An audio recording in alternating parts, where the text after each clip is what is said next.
Hello, everybody, and thank you for having me. I'd like to inspire you to save the world. Well, that's at least the title which was in the program. But I rather keep a little bit more humble, so I rather talk about meaning and technology. I'm the founder of MLove, and this is where the name comes from. We have a passion for meaning and technology. And we have heard a lot of great startups, stories about investments, and I want to take you a little bit on a roller coaster ride. Where can we go in the next 5 or 10 years, and where are these amazing opportunities? And really think hard if there's something which we can do to really make the world a better place. So my favorite quote from Steve Jobs, at least the first one, that he was always looking to where the puck is going. If you want to hit it really hard, it's not really necessary to look just at the next 2 quarters where action is and where you can make maybe a copy of whatever was successful in the US. I'm really happy about your approach that Lisbon is Lisbon, so I congratulate you about that, finding your own pace and your own speed. But obviously we have to see where the puck is going. So I want to talk about exponential velocity. This today is going to be the day of the slowest change we will experience in our lifetime, which is already fast as hell, right? So we will go even faster with all the technology we'll hit. And I'm a big fan of Singularity University and what they are teaching there. And if we are all familiar with Moore's Law, right? Every holidays, we have to debate whether we buy that hard disk or something which is cheaper 3 months later. It's going to be higher in density and so on. All of this, next iPhone, next smartphone, next. And we don't really know where this is going. So imagine Moore's Law. Every 18 months, we have this doubling in capacity. And it's really hard to think in an exponential way. All of this law is really now applied. And I compare it to a German ice train, right? There's a train coming towards us, and even our industry, where all of us are in tech and digital, I think we are familiar. But now imagine, take a step back, and there's like 4 other trains coming. Nanotech, biotech, AI, and robotics. Everything is coming towards us, and all of this exponential speeds in this kind of tech industries is exponential. And so whatever we think is in the lab now, a couple of years ago, it was easier because we think, oh, whatever we read may be only available in 10 years from now. Well, let me give you some examples what I think is coming. So obviously, humanity is really finding what is holding us together, whether it's on an atom level or whether it's in space. And we know all the space stories, Elon Musk and so on. So we, as a humanity, are on a quest to make things smaller, faster, go wider, and go deeper and smaller. So did you know you can store 700 terabytes of data in 1 gram of DNA? That's like a Euro pallet of hard disks just on the tip of your finger. We had a speaker at a conference I curate, and she was doing DNA, basically stored a music piece in DNA, put it via bubbles to the audience, and this was in a lab created in a Petri dish. And if you can now imagine it's in the lab today, it will not be out as a product in only 10 years. 10 years ago, we didn't even have the iPhone. Now this is an amazing $300, $400 billion industry. I think the same will happen finally with nanotech. Nanotech and biotech has been a long time in the making, and people wasted or invested, let's say, a lot of money already, but now it's really here, and this will influence us. You also have biotech, where you can now create at Harvard or other colleges, London Imperial College, transistors where within a small little bacteria of E. coli, you can create a little computer switching between 0 and 1. So once that is in the lab, again, give it 36 months and we will see something which comes out of this. Obviously, we all here know about artificial intelligence. The big guys already say, well, maybe we have to hold our horses, this is uncontrollable, but it's definitely a tremendous opportunity from bots in Facebook and new commerce things which are happening until things which are maybe creating already everything around us, including our relationships potentially. So big companies like IBM are investing a huge amount of money in Watson and artificial intelligence like health to apply this technology to a field which is important to all of us.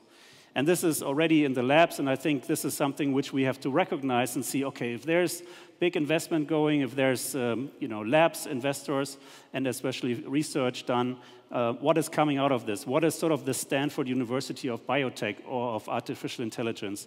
And is this maybe also in Europe? Obviously, robots, they never look like this because they're either in the industrial floor or they might be very tiny nanorobots, which are Ray Kurzweil, if you follow him, thinks that we will have this fighting in our veins and arteries against cancer pretty soon. Let's say soon is maybe also 10 years or 20 years. This is just a more, let's say, descriptive picture of what robots could be. But obviously, as we know, they come in all sizes, whether they are drones or anything which has sort of starts to get a will on its own. And combine this with artificial intelligence, we will have crazy things which are happening. So, if you see all this technology, exponential possibilities coming, what if we see and look at also the humanity's grand challenges? As you might familiar, the UN and all the big bodies are thinking about the challenges we face as humankind. If we are continuing how we are using the resources of our world, we use at least 1.5 of the Earth. If we just continue. Obviously, that's not sustainable. And we have health, water, food, shelter, energy, and many other 15 grand challenges. So how about if we apply these really needy products as well, or areas, and really combine them with the exponential technologies? So with all of the technology, an incremental thing which we can see every 18 months, can we apply this to bring this to the world and save one of the grand challenges? So for me, I think we are in front of something which is sort of a Cambrian explosion of innovation, whether it's just using the one part of the technologies or even combine all of this. Everything which is underlying this Moore's law in computing will also, and every industry which uses computers will undergo this kind of growth. So what if we not solve for X and for big companies and big corporations, but if we do take just a part of our time, a part of our investment, and solve for good? I think that would be an amazing thing, which we can do also in Europe, because I have a hope that we in Europe have a little bit more of an ethics and morality if we go into investments. So I want to give you an example where we thought about something which could help maybe in the health sector and combine it with computing and nanotech. Just computing and So make meaning was sort of our idea. And I have a friend at Cisco, Mirko in Hamburg, and last summer in August, he called us and said, Harold, all these refugees are coming. Obviously, Germany has seen a lot of influx, about more than 1 million refugees coming from all these different states over the Balkan route. And so he said, I'm from Cisco. I think we can probably get a couple of routers, and why don't we see where we can help? Do you have an idea? What can we do? What can we do? I have a passion for containers. Similar to the urban village here down in Lisbon, we have about 20 shipping containers stacked up as a co-working space in Hamburg. And so we tried to apply what we can do for help. I went to the main station. I mean, once you see a problem, somebody ticks it to you, all of a sudden your lens changes. So first of all, I had really nothing to do with refugees because, we're all busy. Everybody has their deadline and pushing limits of this and this.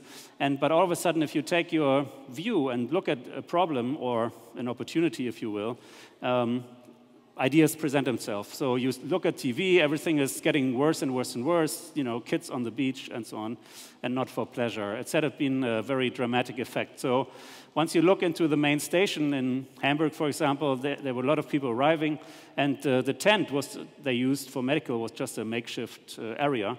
So, and very bad, not only for the refugees who arrived, but also for the doctors who worked there. So we came up with the idea and said, why don't we put a a medical station into a container which we can use and put there. Together with the technology of Cisco and some of their partners, we actually created then a medical station which has also translation services. So the cool thing is we started this in September to work on it. 6 weeks later, November 2nd, we installed it. From the 6 weeks, we had to wait 4 weeks just to get the container going. And the cool thing is that we're going to provide Wi-Fi for the doctors, potentially for the refugees. But besides working with the health department and medical station, we actually put in there 2 terminals which could translate languages, the new German dialects like Farsi, Urdu, Pashto, Arabic, 50 languages with 750 interpreters with the touch of a button. So it's actually a live video translation service where we have certified interpreters with medical trained sessions and so on, and they shared glossaries. And if somebody opens the door, comes from Syria, we can click and speak their language right away. The normal way is that you have 4 live translators, people sitting at the bench, waiting for the person who comes in, and might not be the language which is used in that or needed in that moment. So it's a nicely set up system, and work together with the University Medical Service Center in Hamburg, which is the UKE, and they will also do some scientific research together for this work. And so the first pilot was installed, and so far, from November 2nd to beginning of May, we did more than 4,500 exams where we could put the right language into this conversation between the doctor and the patient. And so this not only was the quality improvement, as Dr. Wagner, one of the head doctors in this mission said, language is the key to communication. So you could really understand easier, obviously, if you speak the same language, whether this is a wound which is just inflicted by something organic, or whether it's a trauma which comes from one of the bad experiences they have. So it's a collaborative effort together with a couple of the companies involved. SAVD is, for example, the company who did it's from Vienna-based, which did the video translation service, and we could scale this now. And actually 2 weeks later, we got a visit from a famous couple or wealthy couple from Germany, from the Otto family and from Hamburg, and they visited this pilot and said, we want to help in the middle of November. It still was getting grim into the winter season, so they are donated 10 units, and this is where we are going now. So we want to see if we can scale this for good. So after the first 1x, we did this with Cisco, we're now doing 100x together with the Otto Foundation of Dorot and Alexander Otto. They have been so generous to donate $1 million into a bigger unit together with waiting room into 10 units, which the first one we installed a couple of weeks ago, and the next 4 ones will be installed next week, and then the last ones over the next 2 weeks. We have started to engage with international aid organizations like the IOM, International Organization for Migration, and TENT, which is founded by a Kurdish billionaire, Hamdi Ulukaya, and he is last year did the Giving Pledge, similar to Bill Gates or Warren Buffett, and said, okay, I will want to donate most of my money, and my focus is going to be refugees. Being a Kurdish Turk now in the US, he really can speak to this, obviously, and so on. We also had very nice visits, public visits from US Senator of Economy Penny Pritzker from the Obama cabinet, and last week had the opportunity to show this to Queen Maxima in the Netherlands. So, and a lot of press and so on. But now, from 10x, can we go bigger? So we have the ambition to see, can we scale this to 100x? Bring 100 units from Hamburg along the Balkan route towards much closer to the conflict zones, and obviously adopt the technology to local needs, whether it's air conditioning or whether it's the closer we are to the conflict zone, we probably need less language facility, but probably more telemedicine. So the opportunity is here to see, can we create a hub for medical help and bring in more of the technology, which will be cheaper over time, and bring really help in a mobile way in this mobile unit closer to the conflict zone. So where is the conflict zone? Obviously, everything around Syria right now. As we know, the borders are closed, and the migration route might now be going much more through Libya and Italy. But as you see, Germany and some of the auxiliary countries, Austria and so on, we already have a lot of refugees in there, and they need help because they don't speak the local language. In Greece, for example, they were prepared to have 20,000 people, and there's now more than 200,000 people in Greece, and probably not a lot of Greece people speak and are prepared for languages. So this is where we are. We're seeking partners, and actually what we try to do is drive the price down and see if we can get every little thing of hardware and fixture and furniture inside donated, get it to a better price, and so on. So with this campaign, try to get 100 units off the ground and then see if we can get that spread throughout the region and together with international partners and adapt the unit which can then be sustainable and can be also sort of a business case, if you will, and help other people to help with technology. Because I think there's a lot of innovation space which can be done in this world where NGOs and government organizations prevail. So this is what I wanted to say, and you can help, of course. So if you know anybody who can see that they want to be attached with this cause, please give us a call. And but I really want to see if you can, each of you can see either, if we inspire a VC to spend $10,000 for a course like this or similar, or you as an entrepreneur start something which has a little bit of a bigger meaning rather than making a Facebook for dogs, we have won a little bit. Thank you for your time.